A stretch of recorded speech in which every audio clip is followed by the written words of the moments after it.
कहते हैं कि दुनिया बहुत बड़ी है, ब्रह्मांड बहुत बड़ा है, और जिसको समझ में आ गया कि ब्रह्मांड बहुत बड़ा है, उसे किस बात का घमंड होगा? वो खुद को क्यों सीरियसली लेगा?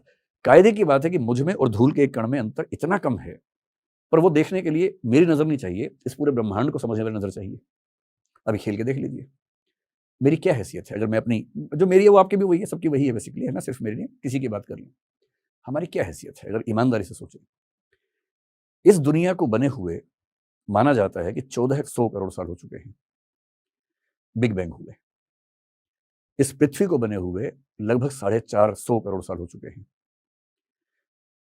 मनुष्य का जो जीवन है, उस जीवन की उत्पत्ति को 370 करोड़ साल हो चुके हैं। होमोसेपियंस को बने हुए 3 लाख साल हो चुके हैं। आज की दुनिया में 800 करोड़ होमोसेपियंस सेपियंस घूम रहे हैं दुनिया में, उनमें से एक मैं हूं।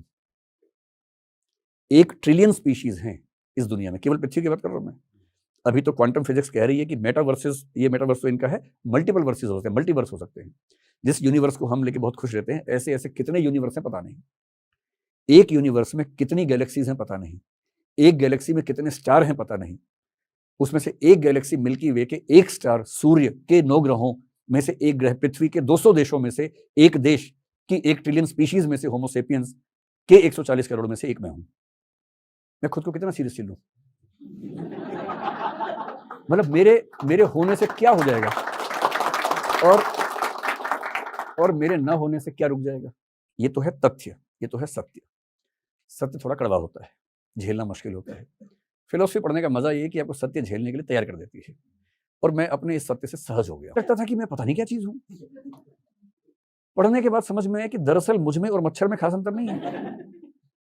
ऑल आउट जलने से वो मर जाता है, यूनियन कार्बाइड में फैलाव हो जा रहा है इसका तो मैं मर जाता हूं, इतना ही मामला है। तो क्या फर्क पड़ता है? इसलिए खुद को बहुत सीरियसली नहीं लेना। सीरियसली का मतलब ये नहीं सोचना कि मैं बहुत बड़ी तोप हूं, बस ये समझना है कि मैं बहुत छोटा हूं, लेकिन छोटेपन में खुश रहना है। हम सब जिंदगी में जितने सफल हैं, आपको अजीब सा लगेगा, लेकिन हमारी सफलताओं, हमारी विफलताओं में हमारी भागीदारी 0% है। मैं 5 भी नहीं कह रहा हूं, मैं 1 भी नहीं कह रहा हूं, मैं 0 कह रहा हूं। और ये बात समझ में तब आती है जब आप बहुत बारीकी से जिंदगी को समझते हैं। नहीं तो हवा में पंख भर के उड़ते रहिए, हवा में क्या दिक्कत है? गुब्बारे को अच्छा लगता है उड़ना, जबकि उसको नहीं पता कि खाली हीलियम की वजह से उड़ रहा है, उसमें उसकी कोई भूमिका नहीं है। तो गुब्बारा बन के हवा में उड़ना सामान्य बात है, लेकिन एक बार ईमानदारी से टटोल लेना कि मेरी सफलताओं में मेरी कितनी भूमिका है, वो ज्यादा गहरी बात है। तो एक बार खेल लेते हैं। मनोविज्ञान में एक सिद्धांत जिसपे मेरी सहमति भी है, वो कहता है कि व्यक्ति का पूरा व्यक्तित्व 2 चीजों से मिलकर बनता है, एक जेनेटिक्स और एक एनवायरनमेंट। जैसे मेरा आईक्यू ठीक ठाक है, मैंने कभी नापा नहीं है, पर मेरा ख्याल है कि 120-30 कम से कम होगा। इससे मेरी भूमिका बिल्कुल नहीं है। मेरी हाइट ठीक है, इससे मेरी कोई भूमिका नहीं है। मेरी आंख खराब है, इससे मेरी कोई भूमिका नहीं है। मैं दिखने में बहुत कुरूप नहीं हूं, इससे मेरी कोई भूमिका नहीं है। आप लंबे हैं, सुंदर हैं, चौड़े हैं, मोटे हैं, मतलब मोटे भी हो सकता है, खा खा के मोटे हो गए हों, लेकिन बेसिकली आपका जो व्यक्तित्व है जेनेटिकली, उसमें आपकी कोई भूमिका नहीं है। इससे यदि किसी को लंबा होने का घमंड है, तो उस मूर्ख को पता नहीं है कि उसमें उसकी कोई भूमिका नहीं है। किसी को छोटा होने का गम है, तो उसमें उसकी क्या भूमिका है? कोई भूमिका नहीं है। तुक्का लग गया। आप ऐसे पेरेंट्स के घर पैदा हुए जिनके जीन्स की हिस्ट्री में छोटापन था, तो आप छोटे हो गए। किसी के जीन्स में गोरापन था, आप गोरे हो गए। इसलिए आप विज्ञापन में जा रहे हैं ये बताने के लिए कि मैंने कौन सी क्रीम लगाई थी। तो लगाई नहीं क्रीम आपने, आपने कोई क्रीम नहीं लगाई। क्रीम लगा के आज तक कोई गोरा हुआ भी नहीं है। अगर आप सांवले पेरेंट्स से घर हुए, भूमध्य रेखा के आसपास पैदा हुए, तो आप सांवले हो गए। इसमें आपकी क्या अच्छाई है, गलती है? सामान्य सी बात है। आपका आईक्यू आपके बस में नहीं है। अगर आपका मतलब आप पूरी ताकत से आईक्यू में थोड़ी बहुत फेरबदल कर सकते हैं, रेंज डिसाइडेड है, उस रेंज के बियॉन्ड आप जा ही नहीं सकते। मैं अमेरिका का राष्ट्रपति नहीं बन सकता, क्योंकि वहां संविधान में लिखा है कि जो वहां जन्म से नागरिकों का भी बन सकता है। मैं कैसे जन्म लूं वहां जाके? दूसरा तुक्का क्या है? एनवायरमेंट।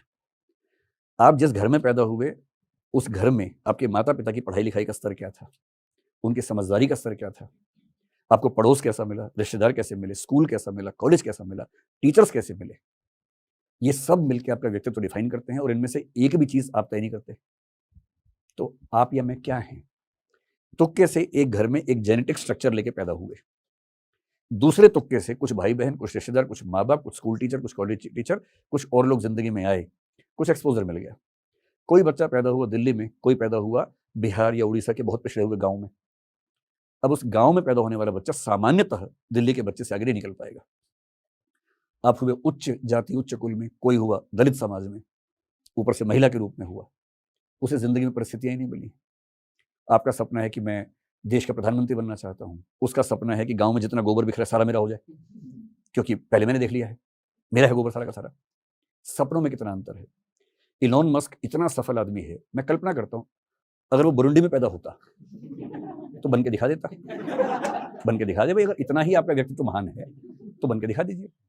इलॉन मस्क अमेरिका में ही पैदा हो सकता है, पैदा हर जगह होते हैं पर बनता वही है जो अमेरिका में होता है, क्योंकि वहाँ की इकोनॉमी ऑप्शंस देती है, वहाँ नॉलेज इकोनॉमी है, वहाँ हर चीज़ आपको मिलती है, स्टार्टअप करने के लिए पूंजी आराम से मिलती है, सरकार की तरफ से कोई दबाव नहीं होता, लिबरलिज्म लिबर्टेरियनिज्म जिस लेवल पर पूंजीवाद को सपोर्ट करता है वो विचारधारा दुनिया में कहीं नहीं मिलती है। ऐसा क्यों है कि दुनिया के सबसे बड़े 10 स्टार्टअप में से कम 7 अमेरिका में ही दिखते हैं हमें? इसलिए नहीं है कि अमेरिका के लोग बहुत स्मार्ट होते हैं, ये इसलिए है कि उनका एनवायरनमेंट ऐसा है कि वो सफल हो जाते हैं। क्यों भारत से हमें पिछले कुछ सालों से देखें तो ज्ञान की दुनिया में बहुत बड़े प्रकांड काम हम नहीं कर पा रहे हैं? दिमाग थोड़ा ना कम है, वैसा सेटअप नहीं है, स्ट्रक्चर्स नहीं है, वैसा माहौल नहीं बन पा रहा है। और इस पूरे मामले में आप किसी की जिंदगी की व्याख्या कर लीजिए, अगर आप मुझसे पूछें मैं आज जो आपको दिख रहा हूं कैसे बना, मेरा तुक्का लग गया कि मेरे पेरेंट्स हिंदी भाषा के अध्यापक थे दोनों, इसलिए मेरी हिंदी अच्छी हो गई। मेरा तुक्का था कि मेरी माँ उसी स्कूल में टीचर थी जहां मैं स्टूडेंट था, और मेरे दोनों पेरेंट्स ने जिद कर करके मुझे मंच पे उतार दिया तीसरी क्लास में डिबेट बोलने के लिए, कविताएं बोलने के लिए। मेरा मन नहीं करता था, डांट खाता था, मंच पे जाता था, लेकिन 2-4 साल होते होते मैं मंच के लिए इतना सहज हो गया। मैंने स्कूल और कॉलेज में मिलाकर लगभग 1000 डिबेट्स में पार्टिसिपेट किया है, शायद 800-900 जीती भी होंगी उनमें से। इतना अनुभव मुझे उसका मिला। क्यों मिला? मेरे दोस्तों को तो नहीं मिला, मेरे स्कूल के किसी बच्चे को नहीं मिला, मुझे मिला क्योंकि मुझे पेरेंट्स ऐसे मिले। उनका जेनेटिक स्ट्रक्चर ऐसा था कि मेरा IQ भी ठीक हो गया, मेरी भाषा ठीक हो गई। मेरे पिताजी की इच्छा थी कि मेरा बच्चा दिल्ली जाके पढ़े, मुझे सुविधाएं मिली, मेरे दोस्तों को नहीं मिली, वो छोटे शहर में रह गए, मैं दिल्ली आ गया। मुझे दिल्ली विश्वविद्यालय का माहौल मिला, उस माहौल में मैंने बहुत कुछ सीखा, क्योंकि विश्वविद्यालय अच्छा कैसे बनता है, विद्यार्थियों से बनता है, मुझे ऐसे विद्यार्थी मिले। फिर उस माहौल ने मुझे सिखाया कि यूपीएससी देना चाहिए एग्जाम। तब तो मेरा पढ़ने में शौक नहीं था, मैंने यूपीएससी के लिए पहली बार, क्योंकि ऑप्शन लेना पड़ता है, सोशियोलॉजी लिया। उस विषय को पढ़ के मुझे लगा कि पढ़ाई की दुनिया इतनी सुंदर है। संयोग से सोशियोलॉजी में नंबर नहीं आए, तो ऐसा हुआ, तो मैंने विषय बदला, एंथ्रोपोलॉजी लिया कुछ महीने के लिए। फिर लगा कि हिंदी में नहीं संभल पाएगा, वो छोड़ के फिलोसफी लिया। फिलोसफी मैंने क्यों पढ़ा? मेरी मजबूरी थी, यूपीएससी के लिए पढ़ना था। और फिलोसफी पढ़ के मुझे मजा आ गया, लिटरेचर पढ़ के मजा आया। बाद में जनरल स्टडीज में संविधान पढ़ा, फिर यूपीएससी में मैं टीचर बना, सिलेबस चेंज हुआ, मैंने एथिक्स पढ़ा, साइकोलॉजी पढ़ा, पॉलिटिकल साइंस पढ़ा। और ये सब क्यों पढ़ा? क्योंकि तुक्के से ऐसी स्थितियां बनती गई कि मुझे पढ़ना पड़ा। और ये सब पढ़ते पढ़ते मैंने पाया कि मुझे चीजें समझ में आने लग गई हैं। और जब चीजें समझ में आने लग गई तो कोविड आ गया। कोविड आ गया तो मुझे यूट्यूब पे आना पड़ा। यूट्यूब पे आया तो लाखों करोड़ों लोग उसको देखने लगे, जो मुझे उम्मीद नहीं थी। देखने लग गए तो पहचानने लग गए, उन्होंने पहचाना तो अपने यहाँ बुला लिया। तो मेरा यहाँ होना भी तुक्का ही है। तो इस रूप में देखें तो हमारी जिंदगी में, हमारी अचीवमेंट्स में हमारी भूमिका अंततः 0% है। इस बात को जितना जल्दी समझ लें उतना अच्छा है, वरना हवा में उड़ने से कोई फायदा है नहीं। लेकिन इससे निराश नहीं होना है। कबीरदास के स्तर पे जाके सोचना है, मेरा मुझ में कुछ नहीं, जो कुछ है सो तोर। वो ईश्वर से कह रहे हैं, तेरा तुझको सौंपते क्या लागत है मोर। सब ईश्वर का है, मेरा कुछ नहीं है। आधुनिक कवि की भाषा में आपको शायद अच्छा लगे कविता की बात सुनने में, अरुण कमल एक कवि हुए हैं, कितनी गहरी बात कह गए हैं। अपना क्या है इस जीवन में सब तो लिया उधार, अपना क्या है इस जीवन में सब तो लिया उधार, सारा लोहा उन लोगों का अपनी केवल धार। महात्मा गांधी हो, कार्ल मार्क्स हो, कॉर्डवेल हो, ये सब कहते हैं कि व्यक्ति का व्यक्तित्व पूरी तरह से समाज का एक बाई प्रोडक्ट है, उसमें उसकी कोई भागीदारी नहीं है। व्यक्तिवादी लोग नहीं मानते, जैसे रसेल नहीं मानते हैं, लेकिन एक बहुत फेमस डिबेट है, रसेल और कॉर्डवेल की डिबेट कहते हैं उसको पॉलिटिकल फिलोसफी में। कॉर्डवेल ने साबित किया रसेल को, बर्ट्रैंड रसेल को, कि रसेल, अगर तुम किसी कारपेंटर के बेटे होते तो हम मैथमेटिशियन रसेल को ना जानते, हम एक महान कारपेंटर रसेल को जानते, क्योंकि तुम्हारा मैथमेटिशियन होना भी तुम्हारी परिस्थितियों से पैदा हुआ है, ना कि तुम्हारे व्यक्तित्व से हुआ है। और ये बात सही भी है, इसको कैसे खारिज कर सकते हैं। इसलिए निराश हो, विफल हो तो ज़्यादा परेशान मत होइए, इसमें आपकी भूमिका बहुत कम है। सफल हैं तो ज़्यादा उछलिए मत, दूसरों को नीचा मत दिखाइए कम से कम, क्योंकि जिसको आप नीचा दिखा रहे हैं उसकी परिस्थितियाँ आपसे खराब थी, इतनी सी बात है।